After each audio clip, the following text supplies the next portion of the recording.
Hello, good morning to all of you. अपने thermodynamics का topic चल रहा था। थर्मोडाइनमिक्स में अपन ने बहुत सारे टॉपिक्स कर लिए थे। जो अपना लास्ट टॉपिक चल रहा था वो अपन एंथैल्पी या हीट कंटेंट, एंथैल्पी और हीट कंटेंट ही चल रहा था। तो अपन ने एंथैल्पी देख लिया था कि H is equals to E plus PV। आगे अपन ने ये भी देखा था, ये अपन ने प्रूव कर दिया था डेल्टा H जो है यहाँ पे एंथैल्पी होता है वो QP के इक्वल में होता है। यानी कि अब देखो यहाँ पे जब अगर एंथैल्पी QP के इक्वल में होता है, यदि इसमें अगर कांस्टेंट प्रेशर होता है तो डेल्टा H के इक्वल में होता है। और अगर यहाँ पे कांस्टेंट वॉल्यूम है, जैसे यहाँ पे अपन ने कांस्टेंट वॉल्यूम ले रखा है, तो ये डेल्टा E के इक्वल में होता है।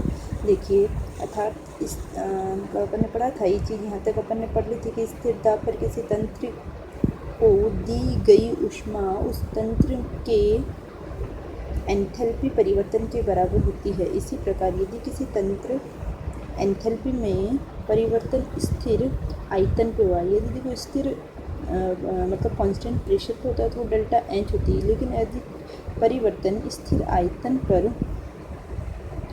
होता है dV इज इक्वल्स टू 0। देखो अगर वॉल्यूम कांस्टेंट है तो dV इज इक्वल्स टू 0 हो जाएगा।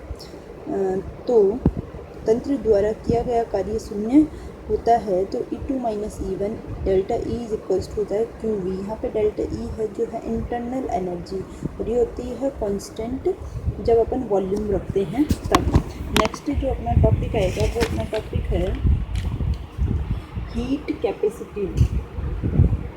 देखिए, हीट कैपेसिटी ऊष्माधारिता। देखो, हीट कैपेसिटी अपन किसको बोलते हैं कि अगर अपन किसी मैटर है उसके टेम्परेचर को 1 डिग्री बढ़ाना चाह रहे हैं, उसके लिए अपन को कितनी एनर्जी की रिक्वायरमेंट होती है, यानी कि कितनी हीट की रिक्वायरमेंट होती है, उसी चीज़ को अपन बोलते हैं हीट कैपेसिटी। देखिए डेफिनेशन, किसी पदार्थ के ताप को 1 डिग्री बढ़ाने के लिए आवश्यक ऊष्मा उस पदार्थ की ऊष्माधारिता कहलाती है। यानी कि पदार्थ के ताप को अगर अपन 1 डिग्री बढ़ाते हैं तो जितनी ऊष्मा की ज़रूरत होती है उस ऊष्मा को अपन ऊष्माधारिता कहते हैं। क्योंकि यह ताप पर निर्भर करती है, अतः इसके मान भिन्न भिन्न ताप पर भिन्न भिन्न हो सकते हैं। देखो, यदि एक तंत्र Q ऊष्मा दी जाती है तो माना कि उसका ताप T1 से T2 हो जाता है। पहले उसके पास में T1 था, लेकिन अगर उसने उसको अपन ने कुछ हीट दी है तो उसका टेम्परेचर T1 से T2 की तरफ हो जाता है। तो देखो, ये C से इसको अपन रिप्रेजेंट करते हैं हीट कैपेसिटी को, तो T2 से T1 तक, तो इसका फॉर्मूला हो जाएगा Q/T2 माइनस T1।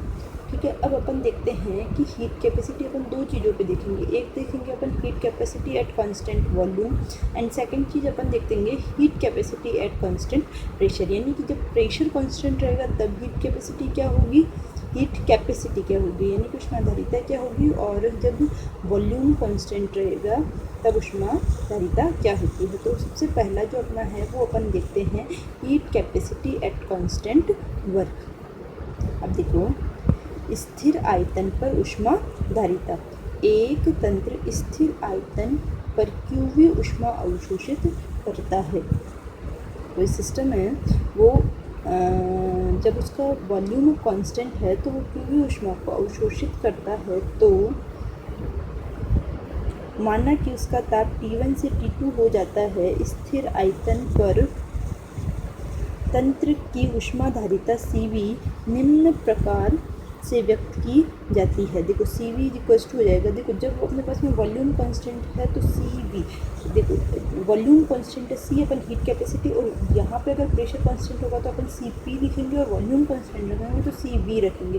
तो CV is equals to QV/T2 minus T1, और ये जो है यहाँ पे अपन ने इस वॉल्यूम को यहाँ पे कांस्टेंट रखा है। अब देखिए आगे अपन ने पढ़ा था, अभी जस्ट पीछे अपन पढ़ के आए थे कि अगर वॉल्यूम अगर कांस्टेंट होता है तो वो डेल्टा E के बराबर होता है, अगर प्रेशर कांस्टेंट होता है तो वो डेल्टा H के बराबर होता है। तो अपन देखते हैं, अपन इस QV की जगह लिख देंगे डेल्टा E, तो यहाँ पे QV इज इक्वल्स टू हो जाएगा डेल्टा E, तो sorry CV is equals to हो जाएगा डेल्टा E, और सॉरी यहाँ पे क्यू वी की जगह अपन डेल्टा, सॉरी थोड़ा सा मिस्टेक हो गई, यहाँ पे अपन Q V is equals to रखेंगे डेल्टा ई, और यहाँ पे C V is equals to जाएगा delta E upon T2 minus T1 और एट कांस्टेंट प्रेशर। अब देखिए सी वी, देखो ये लिखा है delta E upon T2 minus, देखो ये भी चेंजेस है, इंटरनल एनर्जी के अंदर चेंज और ये टेम्परेचर के अंदर चेंज है। तो अपन जब चेंज का ले देते हैं तो ये इस टाइप से लिख देंगे इसको, delta E upon delta T eight constant volume. Next देखिए, इस प्रकार स्पष्ट है कि प्रति डिग्री ताप बढ़ाने से तंत्र की आंतरिक ऊर्जा में वृद्धि स्थिर आयतन पर ऊष्माधारिता कहलाती है। ठीक है, दूसरे शब्दों में आंतरिक ऊर्जा में ताप के साथ परिवर्तन की दर स्थिर आयतन पर ऊष्माधारिता कहलाते हैं। क्या बोल रहा है कि आंतरिक ऊर्जा में, यदि आंतरिक ऊर्जा में ताप के साथ परिवर्तन की से, आंतरिक ऊर्जा में ताप के साथ में परिवर्तन हो रहा है और एट कांस्टेंट वॉल्यूम यानी कि एक स्थिर आयतन पर होता है, तो उसको स्थिर आयतन पर तंत्र की ऊष्माधारिता कहते हैं। यानी कि कांस्टेंट वॉल्यूम के ऊपर उसको, उस सिस्टम की हीट कैपेसिटी कहते हैं। नेक्स्ट है अपना सेकेंड जो चीज़ है वो है स्थिर आयतन पर ऊष्माधारिता, स्थिर दाब पर ऊष्माधारिता, heat capacity at constant pressure. अभी तक जो अपन ने पढ़ा था वो पढ़ा था अपन ने heat capacity at constant volume, और अब पढ़ेंगे अपन heat capacity at constant pressure. देखिए इसके अंदर एक तंत्र स्थिर दाब पर क्यूपी ऊष्मा को अवशोषित करता है। इस प्रकार तंत्र के ताप में वृद्धि माना कि T1 से T2 हो जाती है। तंत्र स्थिर दाब पर ऊष्माधारिता Cp निम्न प्रकार से व्यक्त करते हैं। अब देखो Cp से वही अपने Qp upon T2 minus T1 at constant pressure. अब Qp इज इक्वल्स टू, उसने लिखा है delta E plus P delta V, क्योंकि ये डेल्टा H के इक्वल में होती है, अपन को पता है, और डेल्टा H बराबर होता है delta E plus P delta V। ये अपन ने एंथैल्पी के अंदर पढ़ा था कि एंथैल्पी जो होती है delta internal energy plus PV वर्ग के इक्वल में होती है। अब Qp is equals to delta E plus P delta V, और इसने इसकी जगह लिख दिया डेल्टा H, तो Cp इज इक्वल्स टू हो जाएगा delta H upon T2 minus T1 at constant pressure, और Cp इज इक्वल्स टू हो जाएगा delta H upon delta T at constant pressure.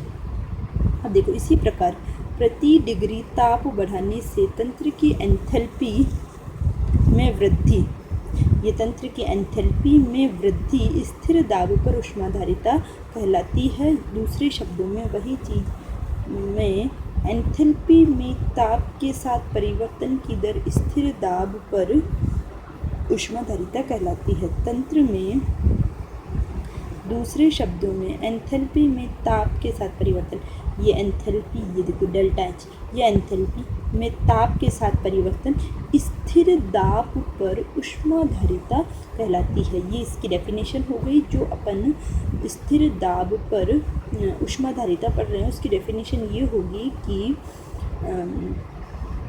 इस एंथैल्पी में, ये एंथैल्पी में ताप के साथ परिवर्तन स्थिर दाब पर तंत्र की ऊष्माधारिता कहलाता है। ये Cp और Cv हीट कैपेसिटी इंपॉर्टेंट है बहुत। आगे अपन इसका जो है वो Cp और Cv में जो रिलेशनशिप है वो देखते हैं। आगे देखो, एक मोल